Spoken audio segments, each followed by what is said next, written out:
Basic Python মডিউলের আজকের ভিডিওতে আমরা জানবো স্কেপ ক্যারেক্টার সম্পর্কে।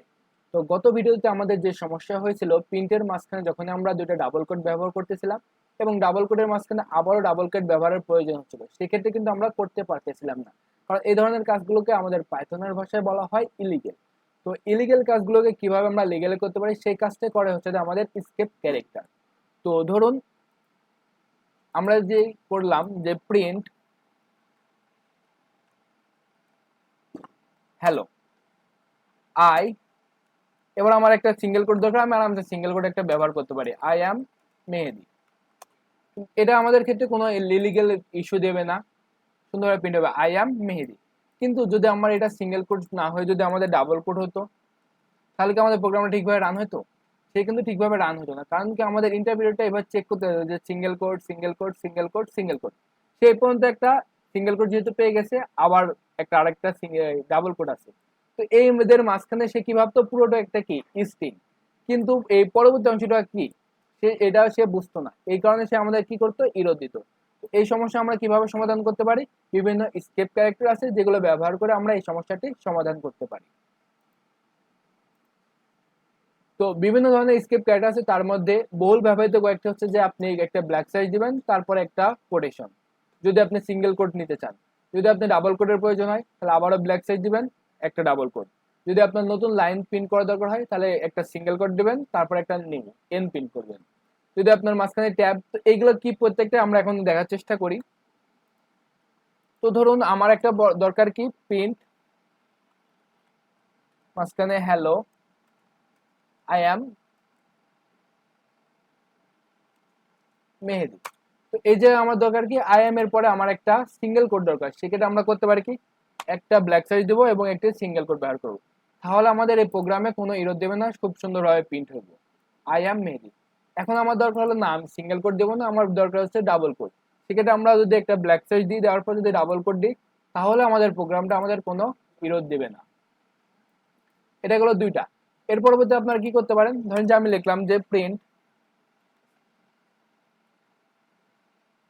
মেহেদি হাসান, তারপর আমি বললাম যে মেহেদি হাসানের পর লেখা হচ্ছে যে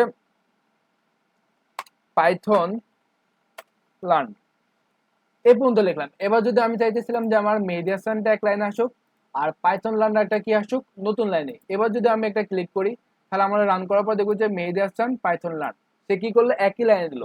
তো আমি তাকে বললাম যে না, তুমি পাইথন লার্ন লাইনটা নিউ লাইনে প্রিন্ট করো।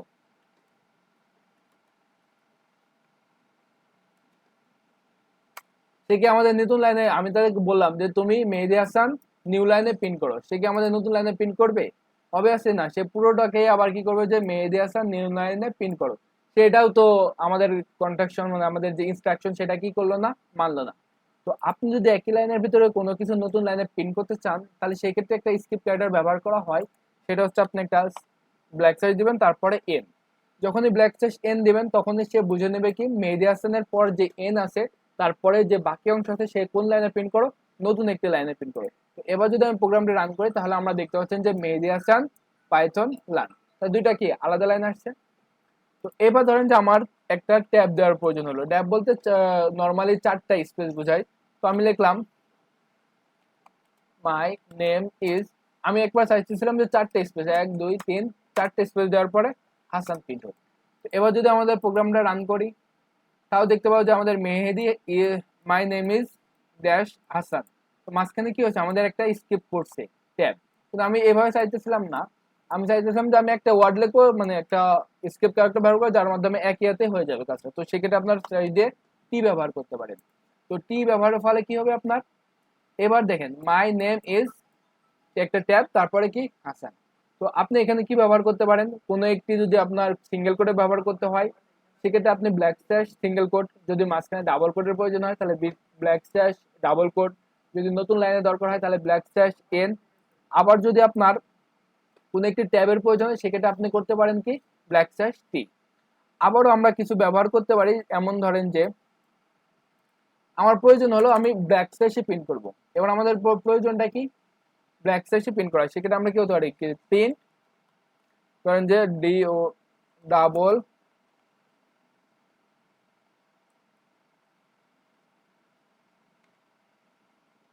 ব্ল্যাক স্ল্যাশ প্রিন্ট করো। ডাবল ব্ল্যাক স্ল্যাশ প্রিন্ট করার পর আমরা ধরেন যেখানে দিলাম যে ব্ল্যাক স্ল্যাশ, সে কি আমাদের ডাবল ব্ল্যাক স্ল্যাশ প্রিন্ট করবে? দুইটা কিন্তু আমরা ব্ল্যাক স্ল্যাশ দিয়েছি। তো এবার দেখা যায় আমাদের কি করে, তো সে আমাদের দিয়েছে কি ডাবল ব্ল্যাক স্ল্যাশ প্রিন্ট করার পরে একটা ব্ল্যাক স্ল্যাশ প্রিন্ট করছে, কিন্তু তাদের আমরা বলছি কয়টা? দুইটা। তো আপনি যদি দুইটা যদি ব্ল্যাক স্ল্যাশ প্রিন্ট করতে চান সেক্ষেত্রে আপনাকে দিতে হবে কতটা? চারটা ব্ল্যাক স্ল্যাশ, তাহলে সে আপনি কতটা পাবেন? দুইটা ব্ল্যাক স্ল্যাশ পাবেন।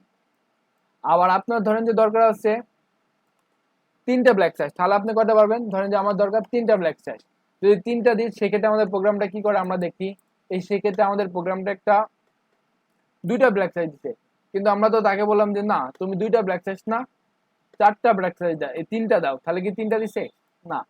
তো আপনি যদি তিনটা ব্ল্যাক স্ল্যাশ দিতে চান তাহলে আপনাকে ব্ল্যাক স্ল্যাশ দিতে হবে কয়টা? ছয়টা।